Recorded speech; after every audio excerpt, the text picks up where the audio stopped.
మాల్తి మాల్తి తలపేసేమ్మా. ఆగు. ఎవరినైనా హత్య చేసి వస్తున్నావా? అలా అనుకునే బావగా నన్ను కాల్చారమ్మా. నిజం నీకు చెప్పేద్దామని వచ్చాను. ఏమిటి నాకు చెప్పేది? ఒక హంతకుడికి ఆశ్రయం ఇవ్వటానికి నేను మామూలు మనిషిని కాదు, ఒక పోలీస్ ఆఫీసర్ భార్యని. శభాష్, చాలా బాగా మాట్లాడావమ్మా. గాయపడి రక్తసిక్తమైన శరీరంతో తోడబుట్టిన వాడి ఇంటికి వస్తే ఆ గాయం ఎలా అయిందన్నయ్యా అని అడగకుండా ఎవరినైనా చంపొచ్చావా అని అడిగేవే. అప్పుడే నీ గొప్పతనం చెల్లెల చరిత్రలోకి ఎక్కిపోయిందమ్మా. ఆగు. Hands up. బావగారా, బంధుత్వాన్ని గుర్తు చేసి నేరం నుంచి తప్పించుకుందాం అనుకుంటున్నావా? బంధుత్వమా? ఇంకెక్కడుంది? అన్నయ్య అని పిలవాల్సిన నోటితో హంతకుడా అని పిలిచిన ఈ ఇంట్లో ఇంకా బంధువులు ఎక్కడుంటారు ఇన్స్పెక్టర్? కమాన్, పోలీస్ స్టేషన్ నడు. రాకపోతే? నువ్వు రాకపోతే నీ శవాన్నైనా తీసుకెళ్లాల్సి వస్తుంది. ఇన్స్పెక్టర్, చెయ్యని నేరానికి నువ్వు నన్ను అరెస్ట్ చేయలేవు. చేసిన నేరానికి శిక్ష పూర్తి కాకుండా నేను నీకు లొంగను. నేను చేసిన నేరం మూలంగా ఒక చెల్లెలు తాళిబొట్టుకు దూరమై అనాథైపోయింది. ఆమె మెడలో 3 ముళ్ళు పడకుండా ఈ చేతులకు సంకెళ్ళు పడవు. తప్పుకో. నేరస్తుల్ని ఎదుర్కొనేవాడినే కానీ భయపడి తప్పుకునేవాడిని కాదు. దారి విడు. నీకు మిగిలింది ఒకటే దారి, అది జైలు దారి. అయితే నీ అడ్డు తొలగించుకునే నేను రహదారిలో వెళ్ళిపోతాను. అసంభవం. నేను వెళ్ళటం కాదు, నువ్వు ఆపటం అసంభవం. అను.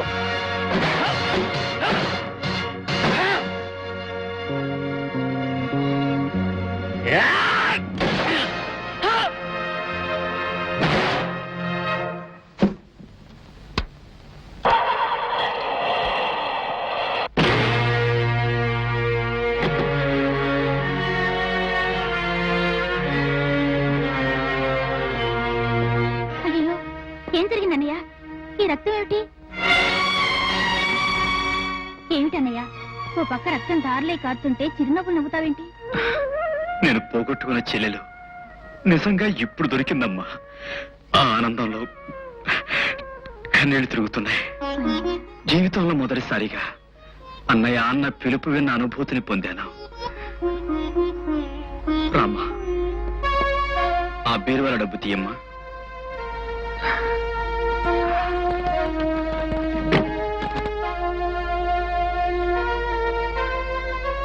అమ్మా, నేను ఆంజనేయులకి ఇస్తానన్న డబ్బు దీంతో పూర్తయింది. ఇప్పుడు ఈ డబ్బు తీసుకెళ్లి ఆంజనేయులకి ఇచ్చొస్తాను. వద్దన్నయ్య, నీ రక్తంతో నన్ను తిలకం దిద్దుకోమంటావా, పారాణి రాసుకోమంటావా? తప్పదమ్మా. విశ్వనాథం ఆత్మ శాంతించాలి. నా పందెంలో ఈ రోజే ఆఖరి రోజు. రేపు అందరూ సూర్యోదయాన్ని చూస్తారు, కానీ నేను నీ కళ్యాణాన్ని చూస్తానమ్మా. ఏంటి? తప్పించు పారిపోయాడా? పంప మునిగిపోయింది కదే పారిజాతం.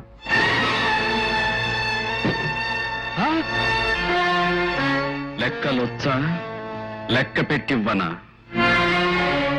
50,000. మన పందానికి ఈ డబ్బు పనికిరాదు. ఎందుకని? ఎందుక? దీని మీద రక్తం అంటింది కనుక. నా రక్తాన్ని చిందించి డబ్బు తెస్తాననే ఆ రోజు నీకు మాటిచ్చాను. కానీ ఇప్పుడు ఈ నోట్ల మీద కనిపించేది ఆ రంభాదేవి రక్తం. లేదు. అని నువ్వంటే సరిపోతుందా? నేను ఈ డబ్బు తీసుకోను, ఈ పెళ్లికి ఒప్పుకోను. నువ్వొప్పుకునేదేమిటి? న్యాయబద్ధంగా నీకు ఇవ్వాల్సిన డబ్బిచ్చాను. ధర్మంగా నా చెల్లెలు పెళ్లి చేయిస్తాను. అసంభవం. ఎలా సంభవమో ఇప్పుడే నీకు చూపిస్తాను. 50,000 తెస్తే పెళ్లి జరిపిస్తాను అన్న మాట నువ్వు తప్పావు. కాని పెళ్లి జరిపించకపోతే కరిగిన కండ, చిందిన రక్తం ఉద్వేగంతో రెచ్చిపోయి నీ మీద ప్రతీకారం తీర్చుకుంటాయి అని నేనన్న మాట మాత్రం తప్పను.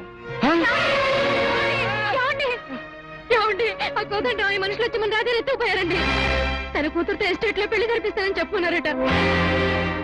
రామయ్య, ప్రాణ స్నేహితుడు అనుకుంటే ఇంత పని చేస్తావా? బాబు పని, నా కొడుకుని ఎలాగైనా కాపాడు బాబు, కాపాడు బాబు, కాపాడు.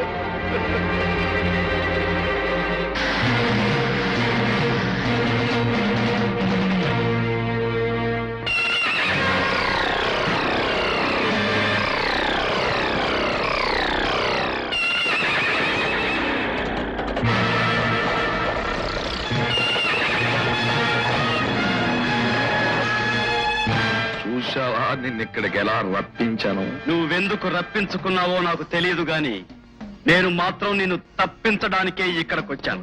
అది జరగని పని. నిన్ను నా మనుషులు కాసేపు ఇక్కడ ఉంచగలిగితే ఈలోగా పోలీసులు వస్తారు, నిన్ను తీసుకెళ్లి జైలు గోడలకు ఎరువుగా వేస్తారు. జైలు గోడలు కరువుతో ఎదురు చూస్తోంది నా కోసం కాదు, నీ కోసం. కావచ్చు, కానీ నిన్ను నా స్థానంలోకి మార్చేశాను. రంభాదేవి హత్య కేసులో నిన్నిరికించి పోలీసులతో నీకు కొత్త చుట్టరికాన్ని కలిపాను. నువ్వు 2 ఆకులు చదివితే నేను 4 ఆకులు చదివాను. కోదండ రామయ్య, నీ వేలుకుండాల్సిన నవరత్నాల ఉంగరం ఉందో లేదో ఒక్కసారి చూసుకో. అది అక్కడ లేదు, చచ్చిపోయిన రంభాదేవి వేలుకుంది. స్టేజి దగ్గర నేనే దొంగిలించి ఆమెకు బహుమానంగా ఇచ్చాను. నీ కాలికొన్న చెప్పులు చూసుకున్నావా? నీ కుడికాలి చెప్పు రంభాదేవి హత్య జరిగిన స్థలంలో నేనే వదిలొచ్చాను. కోదండరామయ్య, నువ్వు ఆంజనేయులు కలిసి బ్యాంకు దోచుకొని ఆ నింద నా తండ్రి మీద వేసి ఆయన నిండు ప్రాణం తీశారు. ప్రతీకారం తీర్చుకోవడానికి ఇన్నాళ్ళు నిన్ను నీడలా వెంటాడాను. నీ చేత తప్పులు చేయించాను. నువ్వెంత తెలివిగలవాడివి కనుకే నా కొడుకుని కోదండరామయ్య ఎస్టేట్కి ఎత్తుకుపోయారని నిన్ను నమ్మించి నేను ఇక్కడికి రప్పించాం. ఇప్పుడు నేను ఇక్కడ భూస్థాపితం చేస్తాం. రేయ్, వీడిని నానా చిత్రహింసలు పెట్టి నా కళ్ళ ముందే చంపే.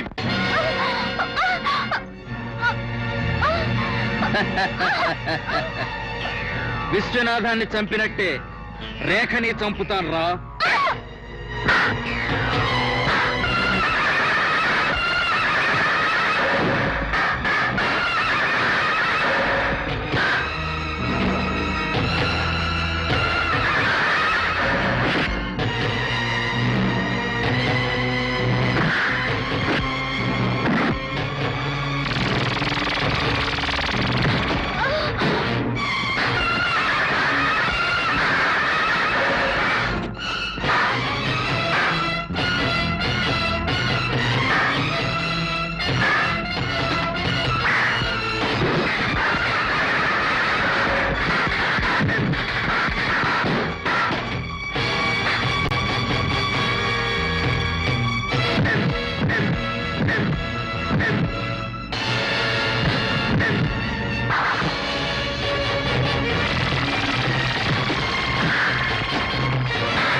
మా నాన్న గుండెకి సరిపోతే మీరు ఊపిరాగి చావాలరా. మా అమ్మ అనాథగా సరిపోతే మీరు దిక్కులేని చావు చావాలి. మీ రాక్షసత్వానికి, మీ దుర్మార్గానికి ఇదే శిక్ష, ఇదే శిక్ష, ఇదే శిక్ష.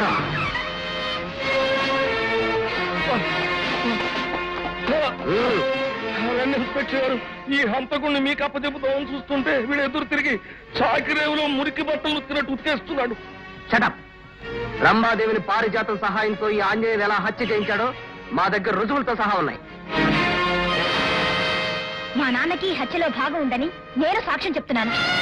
ఈ సాక్ష్యాలు చాలా, లేక నేను కోర్టులో వేరే సాక్ష్యాలు ప్రవేశపెట్టాలా? ఆ ఆంజనేయులు పార్టీలు మార్చేసే బుద్ధి మన బిడ్డలు మన దగ్గర నుంచే నేర్చుకున్నారయ్యా. కాకపోతే చిన్న డిఫరెన్స్. మనం చెడ్డ పార్టీతో చేతులు కలిపాం, వాళ్ళ మంచి పార్టీతో చేతులు కలిపారు. ఇంతకీ మీ వాడేది? పోనీలేవయ్యా, ఓ సాక్ష్యం తప్పింది. విశ్వనాథ్, అందరి పెళ్లిళ్లకు అగ్ని సాక్షి కావాలి, కానీ మా అందరి పెళ్లికి మాత్రం నీ ఆత్మసాక్షి చాలు. మమ్మల్ని దీవించు.